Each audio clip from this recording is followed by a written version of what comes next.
how do you advocate for experimentation to be a broader growth enabler? There will always be people who would be blocking it. If the leader is actually looking for growth, and if you are able to sell this idea that this is actually a validation engine, this will actually drive your growth towards future, then only people will be convinced. Warren Buffett also says this compounding is the eighth wonder of the world. Similarly, as soon as you start experimenting, you have to get that incremental benefit. You can't really just stay on that linear growth curve. VW has got connectors to emails and also to Slack, which has enabled us sending the reports also to the senior teams. With this, we were able to reduce the cycle time or the decision cycle time by around 30 to 40%. If a person did 2 to 3 experiments and most of them failed, you have to be able to congratulate him on his learnings that he has gained, not only on the wins that he was supposed to get, right? Welcome to a brand new episode of the VWO podcast. Recognized as a finalist in the CMA Awards 2025 for Best B2B Podcast. With hours of in-depth conversations, we talk about using CRO to deliver what your users want, while also driving long-term growth for your business. Before we speak to our guest, here's a very quick overview of what we do. VWO is a leading experience optimization platform that enables you to gather in-depth user insights and build winning experiences across your website and mobile app. VWO Copilot, our AI champion, handles the heavy lifting of suggesting test ideas, creating variations, and finding insights, so you can focus on making strategic decisions that drive growth. Now, without further delay, let's jump right back to this conversation. Hey everyone, my name is Niti, and I welcome you back to another episode of the VWO podcast where we share stories of growth driven through experimentation, technology, and innovation. Our guest today is Arshdeep Singh. Arshdeep is an accomplished technology leader with nearly 2 decades of experience scaling platforms, leading high performing engineering teams, and driving AI led transformation across industries. Kapiva offers wellness products and is India's first modern holistic Ayurvedic brand.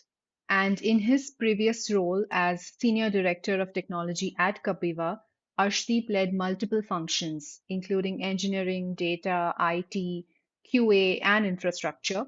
He has steered the company through rapid growth, platform scaling, and adoption of AI workflows.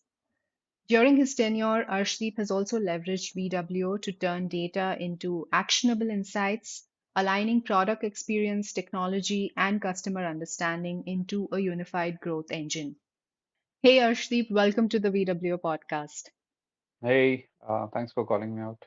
How are you doing today? Pretty good. Awesome. So tell me, Arshdeep, is there something exciting that you're working on, either at a professional front or at the personal front? That I did not expect. Right now, I am actually not really working at anything. I am on a break for a few weeks, and then probably I will figure out what to do. But I love working at problems which need scale and probably figure out how that can be done via, you know, I love to experiment a lot. So I have been doing, I would like to build an experimentation platform which is no code, something like BW. BW has already uh, beaten the market already. So I am not sure how I can beat that or how I can do better than that. But yeah, that's what I am actually looking at here. Okay, awesome. And has there been a point in your journey in CRO or experimentation that's made you think like, yes, this is exactly why I love doing this? Has there been a moment like that? So I love data. I have been a long proponent of data-driven decisions. There can be conviction. The conviction has to be there, but the data is one point where the facts are facts, right? I mean, no one can deny if uh, orange is better or yellow is better. So that can only be proven by data. So inherently, if we need to decide on objectivity, it can only be driven by data. It cannot be a subjective decision most of the time. So hence, Hmm. I am more keen on experimental culture, which we were driving at Kapiva. Right. Okay. Sounds fantastic. And you've helped uh, scale brands from early stage to multi-million dollar revenue. So, do you feel like experimentation has played an important role there in building systems and processes? How has Mhm. it helped to enable this kind of scale, especially? Absolutely. Experimentation has helped us identify the compounding loops. I hope I'm being as descriptive as I can be. Let me know if I need to go in deep into it. But experimentation has helped us identify compounding loops very early, validate them with the data, and then operationalize them into our system that new team members can also plug into very easily. This Hmm. allowed us to scale uh, very fast, and the marginal effort was always declining. So any new member would have to spend a lot lesser to find out the best combination of colors or UI or maybe even the product. Yeah. So that Yeah. has helped us a lot. It has been from pricing models to the checkout to the UX. We have always used structured experimentation to discover these scalable levers rather than Hmm. rely on instinct. I hope I'm making sense. Yeah. Yes, you are. You are. For the sake of our listeners, could you just explain what compounding loops are and maybe give an example if you can? Sure. It is just like, finance. If you are getting interest, the magic word that Warren Buffett also says is compounding is the eighth wonder of the world or ninth wonder of the world now. But that is the uh, ninth wonder of the world, which is compounding the interest. So similarly, as soon as you start experimenting, you try to figure out, you have to get that incremental benefit. You can't really just stay on that linear growth curve. And that compounding can only be received if you have some compounding effect. And that compounding effect is what I am talking about, which we got through the experimentation. Right, right, okay. Um, Also, scaling experimentation has to be done across teams, right? Right. Engineering, data, product. So, do you feel like there are some cultural traits that are essential so that experimentation remains collaborative and does not get siloed? Of course. So if you just tell everyone to start experimenting, they may or may not want. Then what will happen is they will start experimenting on their own KPIs and their own OKRs. What that means is that someone will actually experiment for better LTV and someone will experiment for a better ROI. But there should be guardrails. There have to be guardrails set, and hence the culture is necessary. So, in my experience, what we have done is we have given shared objectives, shared metrics, and vocabulary across the product engineering and data, and of course, CX, which have helped us set the guardrails. For example, in CX, we have set the guardrail as the NPS or the customer satisfaction and the escalations as the guardrails. So everything that you do within the experimentation should not beat these guardrails, and hence these experimentation will not be in the silos. Similarly, LTV and ROI have been the guardrails for the growth teams. Yeah. Right. Okay. Just moving to AI a little bit, I believe you've also enabled company-wide AI adoption, right? So developers operate at 10x and QAs also operate at 15x of their productivity. So, how do you think AI, for sure, it's reshaping speed, but do you also do you think it's a struggle for it to also reshape quality and sophistication at the same time? It depends on how you use AI. For me, AI is actually one of the finest tools. Like a surgeon, you use a scalpel, right? Let me know if I need to give any other analogy. But if you have a surgeon, if you have worked with a surgeon of, or even talked to a surgeon has always got their scalpels, and they use scalpels for very precise cuts, right?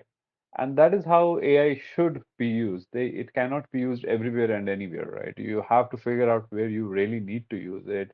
Like my devs are actually right now using it in generating experiments for variants in minutes, which actually used to take them a lot of time, like around a week or so. And these AI models can Wow. also predict winning variants before even you fully roll out the variants itself. These can be product variants, these can be UI variants, these can be experimentation variants as much as we can. The quality of hypothesis generation has improved a lot because AI already identifies the microsegmentation and behavioral clusters, which very often most of the humans miss or people miss. Yeah. So it is not just accelerating experiments, but it is elevating them from incremental A/B test to strategic foresight tools. That's what I would like to perceive the AI is doing right now. Mm. Sounds fantastic. And also, I think you've kind of pioneered automation and used AI chatbots in customer experiences. So, can you tell us like how your team has used experimentation to safeguard reliability and trust before you release features like AI chatbots and the like? Do you think there is some extra caution that needs to be taken before we introduce these kind of AI powered features?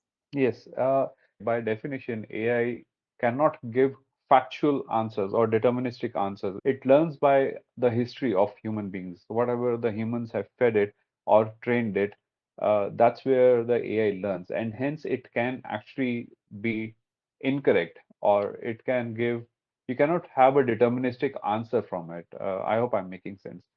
What happens is if you ask it anything like 1 plus 1 is equal to 2, that is okay. But as soon as you go up the number of digits, probably 11 digits or 12 digits, the AI will probably give you a different answer each time you ask the same question. And hence, if you apply the same concept to customer service or to maybe health care, which Kapiva is dealing with, then it becomes very absolutely mandatory, absolutely necessary that we do not expose these chatbots to the customers before putting some guardrails in and before putting the humans in the loop. So what we had done was we had actually created AI bots for internal use first, and then got them vetted from our doctors, and then only we released them to the end user. Right. Okay, yeah, that makes a lot of sense. And also, with so many digital first brands now, do you think like experimentation has to be approached slightly differently on mobile compared to web or compared to other channels? Do you think like specific stuff has to be done for the mobile? I feel mobile first is now everyone is on mobile only. I was actually reading that 50 to 60% of the work is now shifted from desktop to mobile. So people have actually stopped using desktop or the laptops so much so that they are actually emailing from their mobile phones itself, and they don't really use their laptops now. So mobile is actually a behavioral, well, not just transactional, and that's what I keep telling my team also. So, in my opinion, we should experiment around the habit loops, maybe push triggers, session depth, gamified retentions. These are all the triggers or all the habit loops that we have developed around the mobile. Then there can be micro interactions which matter a lot, like the gesture, the load time, the biometric login, the conversion disproportionality, and so on and so forth. The mobile is actually, it is at the cusp or it is at the borderline, a personal real estate and a professional real estate. So it cannot be just one thing right now. Like, for example, you had a laptop, and laptop could be only used for your business maybe or your professional life. But now you have a mobile. This mobile is at the intersection of that personal plus a professional real estate. So the success in this can only come from hyper personalization and not just generic optimization. So you have to be mobile first. Yeah. Yeah, yeah, absolutely. And is there a framework that you're following Mhm. that or that you generally follow to prioritize experiments when you have to balance different things like impact, feasibility? alignment with long-term goals, also keeping in mind that resources are not unlimited. Yeah. So we call it the ICE and S, ICE hyphen S alignment. Yeah, yeah, What we have used is impact, confident, effort, and strategic alignment.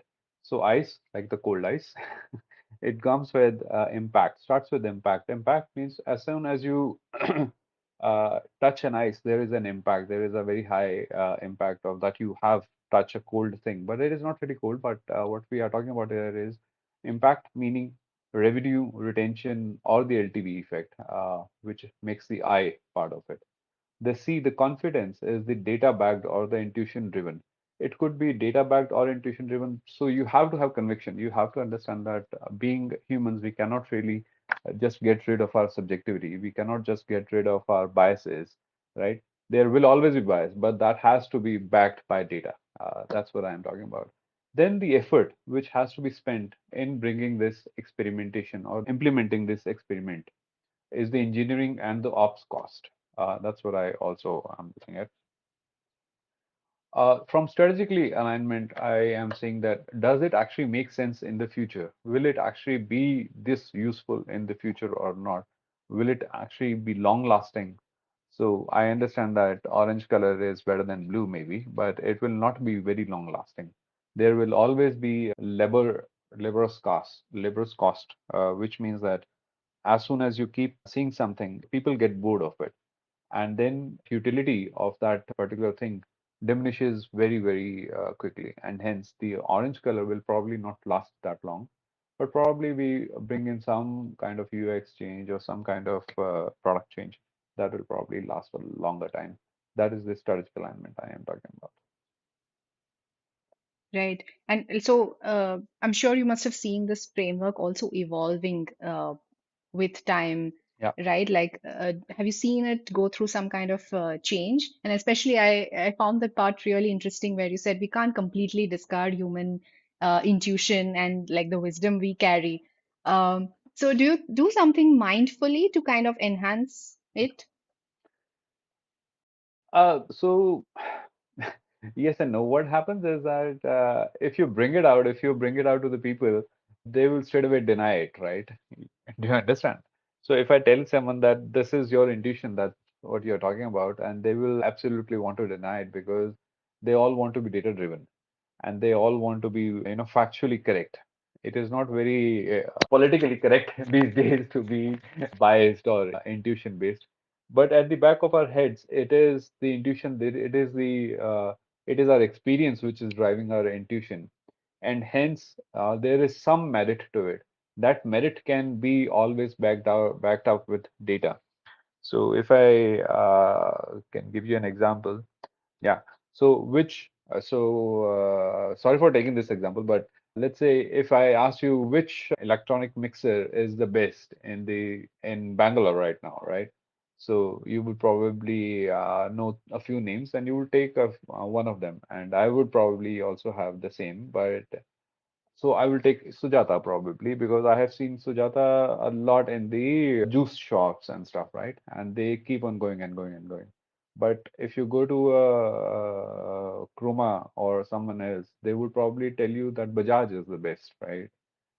And this is the so I already have an hypothesis that Sujata is actually better than Bajaj. Now I have to back it up. This is where the intuition comes in. This is where my experience comes in. So I love this analogy. I love this concept of being intuition driven but data backed. Data will be backed if I need it, but for me right now, Sujata works the best. So yeah, that's where the confidence comes in. Yeah. Yeah, that's very cool. That's great. And also, like, I think we touched upon it a little bit earlier also, that when you're running experiments across different teams and product data growth, these metrics clash. And what looks like a win for one team can create risks for another team. And Right. you already spoke how you create like guardrail metrics and KPIs so that they can reinforce and can work with each other. But is there anything else besides setting up, that cultural foundation and also having these guardrail metrics in place? Do you think there can be some other framework or anything that specifically that you did at Kapiva that you would like to share, uh, just so that it's more collaborative and experience for everyone? Mhm. It is more.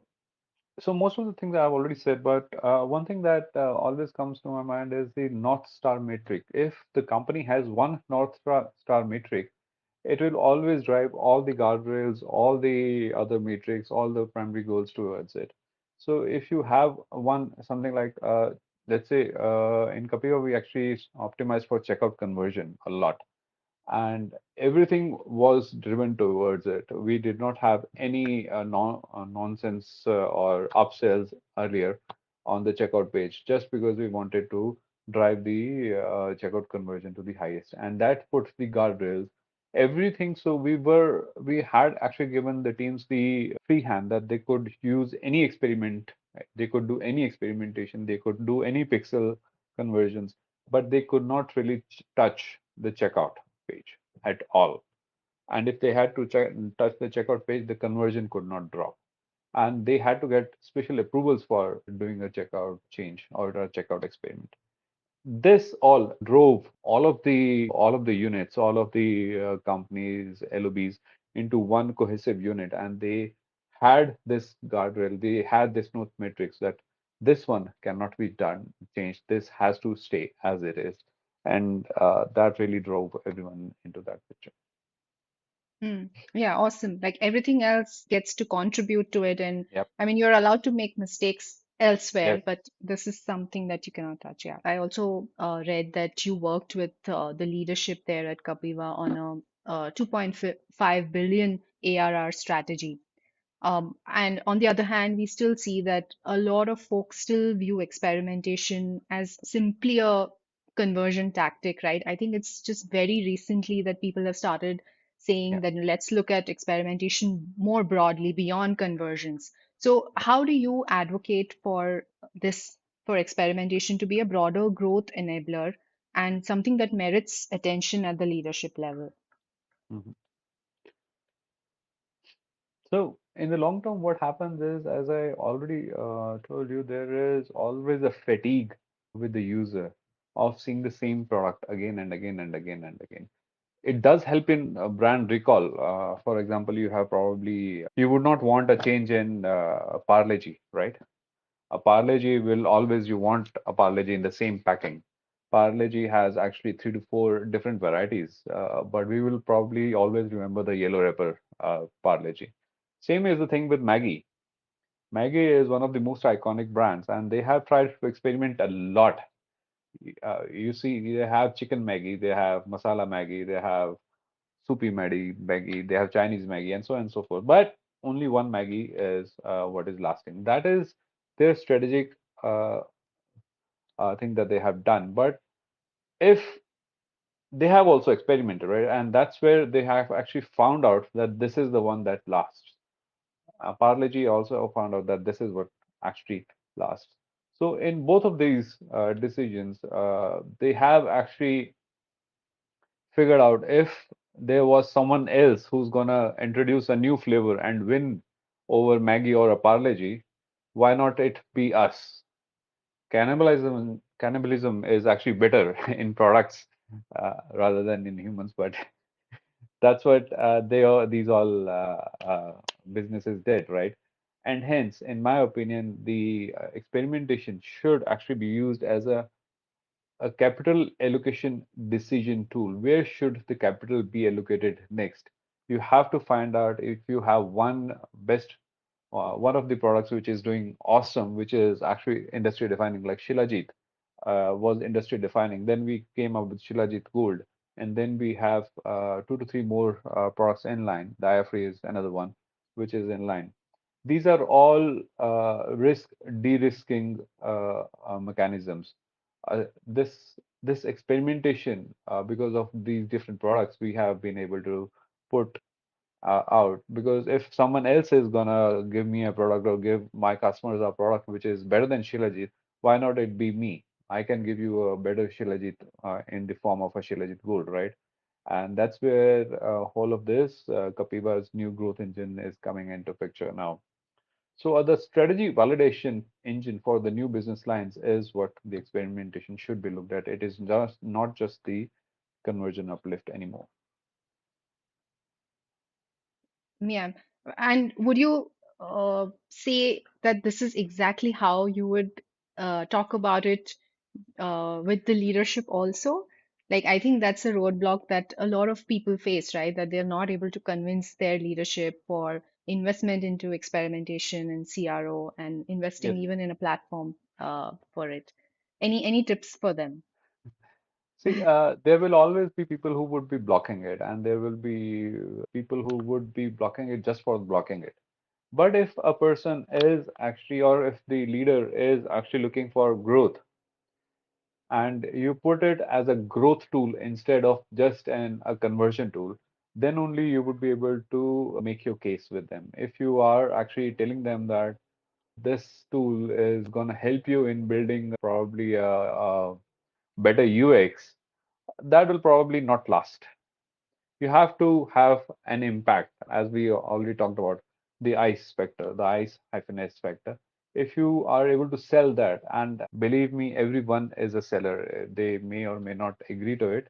Everyone is a seller. So if you are able to sell this idea to them that this is actually a decision tool, this is actually a validation engine, this will actually drive your growth towards future, then only people will be convinced. So yeah, you have to convince them this is a growth tool, not really a just a tactical, earn my brownie points tool. Yeah. Hmm. Hmm. Yeah. Wow. Yeah, that makes a lot of sense. Yes. Um, and from your experience of seeing VWO in action, being part of a team that used VWO, how does a platform like that help operationalize growth? And do you see any impact on team efficiency or customer experience through a platform like VWO? So VW has helped a lot. In fact, VW was the first platform that we used for experimentation and also the heat map. Yeah. So that was where we started with VWO, but as soon as we saw the VWO's experimentation capability, we shifted to it. The VWO actually provides us a unified experimentation backlog across the team. So this brings everyone on the same platform. So if the marketing, the ops, and the engineering teams as well and when needed, all of them are on the same platform in VWO, and hence they can drive experimentations on their own. And the results are also visible to everyone. VW has got connectors to emails and also to Slack, which has enabled us sending the reports also to the senior teams on the leadership. This has automated all the deployments and analytics, so no engineer was hurt in this whole setup, and that's what it is. So the democratization of the experimentation was actually done via the VW. With this, we were able to reduce the cycle time or the decision cycle time by around 30 to 40%, and because of this, we have been able to get our NPS scores also way above in the eights or nine scores. Wow, thanks for sharing that. It feels great to hear these numbers. Awesome. And one more question, Arshdeep. So you've worked in multiple growth environments, right? Hyper growth. Why do you think some companies succeed in building a great experimentation culture and are actually able to leverage experimentation to the optimum while others just struggle and they can't get past like, those few isolated tests that they carry out, maybe couple in a quarter or couple a year? Would you have any suggestions for these, and have you been able to identify any roadblocks that are faced by such teams? Mhm. It is mostly actually, in my opinion, it is mostly actually culture. So if you celebrate the learnings, not just the wins, so you have to figure out if a person did two to three experiments and most of them failed, you have to be able to congratulate him on his on the learnings that he has gained, not only on the wins that he was supposed to get, right? So if you start celebrating these learnings, then you allocate your budgets for testing and not just for scaling, but also having the shared metrics, cross-functional pods, and probably same OKRs, same guardrails, what we talked about, the NOT metrics in the previous sections. If you have done that, then that is where you are creating the culture of a company which does a lot of experimentation and it is going to be treated as a growth engine. The companies that actually fail most of these things are as because they treat them as a marketing activity, or they delegate it to one team, and that becomes a siloed experiment. It does not really help the company in the strategic goals. It might help tactically to that team to meet their KPIs, and they will probably get a lot of brownie points, but overall they will not really go up the pyramid, and hence these experimentations do not really work in those companies. They actually treat it as a task, but it should actually be used as a growth engine or a governance model. So yeah. Right, okay. So you do believe that it has to be more decentralized. It cannot be like very centralized to a single team, even if that team consists of folks from different teams. I totally agree with that. They should be decentralized. Diversity is what drives human evolution, right? And this should also drive the experimentation's evolution itself. But yeah, there have to be guardrails. We all live in civil societies. We all have our own guardrails. The experimentations should also have their own guardrails. Right. Great. Wow, some really cool insights there. And so fantastic advice to, those who are struggling with this. So, but I also wanted to ask you, Arshdeep, like, what is the best piece of advice you have ever received?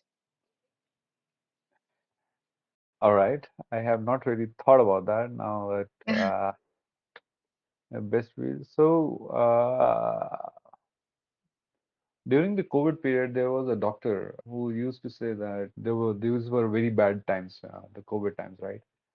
And this doctor was already on his deathbed, but this doctor still tried to help his patients a lot, and he did help them a lot.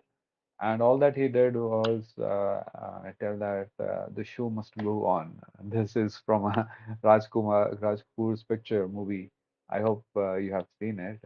You're much younger than me, so I'm not sure if you Yes, have. Yeah. So I that have. Yes. is one of the best advices that I got from that guy. And my late father, also used to say a similar thing, but in a different context. He used to remember Devanand's song, which used to say something like, "I used to celebrate my defeats more than my rises." So that's what actually drives me a lot. Yeah. Wow, wow. Do you recollect the song by any chance? Let me think. बर्बादियों का शौक मनाना. Huh?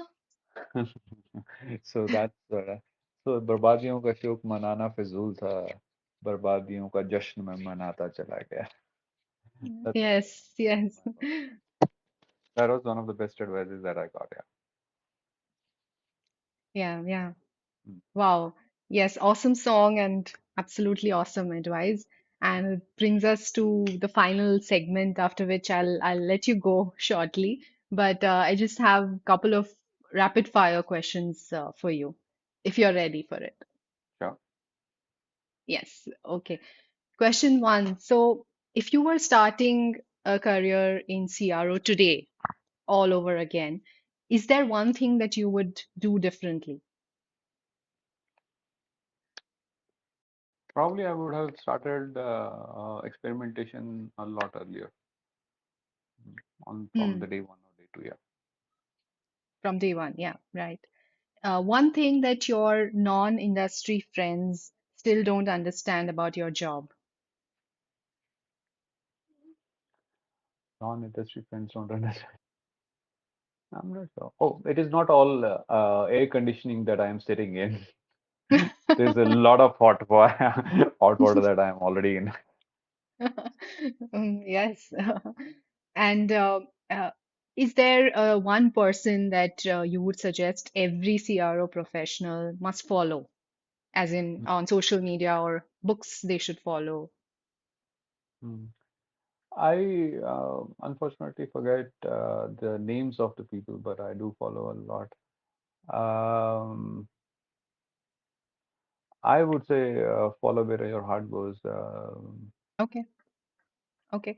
But any general books that you absolutely love to read, Arshdeep, like uh, any book or books that you would like to recommend, even unrelated to CRO is fine.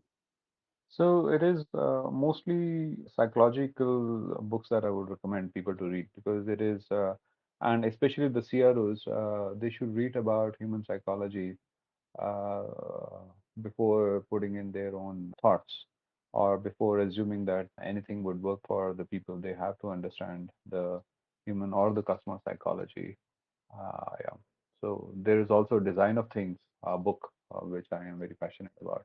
It Yeah, actually brings out a lot on the daily objectives or daily observations. If you bring them into your daily routine life, you will learn a lot and you will be able to, if you imbibe them in your daily routine, then it will work a lot. right. Yes, thanks for sharing. Do you have a go-to travel destination, one that you love to visit all the time? I don't really travel a lot because of the traffic. I hate it. But I love to travel to Chandigarh a lot. Mm, I was actually introduced to Chandigarh by 1MG, my previous organizations, and they had this, in sector 27 or 26, 27 probably, and they had this a place where all the birds would be there in the evening, and they would all be, chirping around, and it would feel like heaven. So yeah, that's the place I would like to be. wow, yeah, sounds beautiful. Um, One thing that you think AI is going to take over in the next 3 years? One thing that AI is gonna take over. A lot of references will probably be not needed anymore. Like books, probably a lot of books. I won't probably need to do a lot of research. So yeah, research analyst job will probably become very, very redundant in future. They will have to probably shift or learn a new skill. Hmm, right. Yeah. AI primarily because takes care of all the Yeah. research and analysis, right? So So if if not uh, into technology related mm, innovation and growth, I would anything else, your passion maybe? I would probably be researcher or a scholar at or a classical English medium schooler, school teacher, maybe if I was paid highly. So maybe. Wow, yeah. Wow, that's me also then. I would have loved to be Yeah. a school teacher, especially teaching English to students, Yeah. children actually. Yeah, I would have loved to do that. One CRO metric that you wish people would just stop obsessing over now. Hmm. ROI. They should be obsessing over LTV rather than ROI. And even if LTV and ROI are one thing, they should actually be obsessing over brand recall over a longer period of time. That is what actually all that matters. Hmm, hmm. Great. Is there some dream or some goal that you've set for yourself that you would want to accomplish in the next 3 years? In the next 3 years, mm, I am a married guy. I have people to feed, so not really. Financially, I can give you the goals, but not on the line. I would love to actually write a book or someday, but I'm not sure if people will actually read the books or not anymore. So yeah, Mm, I maybe I can do an audible. Yeah, that would be better. yes. Awesome. Great. Thank you so much, Arshdeep. I wish you're able to do that. I wish you were able to achieve your dream, and I see your book on Audible someday. I would Yeah. love to read it. Thank you so much, Arshdeep. This has been a great conversation and lots of light bulbs for me. Thank you for taking us behind the scenes and sharing your journey. Any last words at all for our listeners? Anything you'd like to share? In my opinion, the last word would be the culture is actually a company's growth engine. And if you have the right culture, and there's no right culture. I cannot really tell you what is right culture, but you have to figure it out for your own company. But make experimentation a part of that culture, and that is what will actually drive your company to astounding growth that you probably have not even thought about. Yeah. Yeah. Yeah, absolutely. Yes, we can't emphasize enough on building the right kind of culture. Absolutely. Thank you once again, Arshdeep, and thank you so much to all our listeners for tuning in. Please make sure to subscribe to the VWO podcast for more of such conversations. Thank you again, and until next time, keep building, keep testing, and keep learning. Thanks for tuning in. Thanks for inviting. Have a good day. Take care.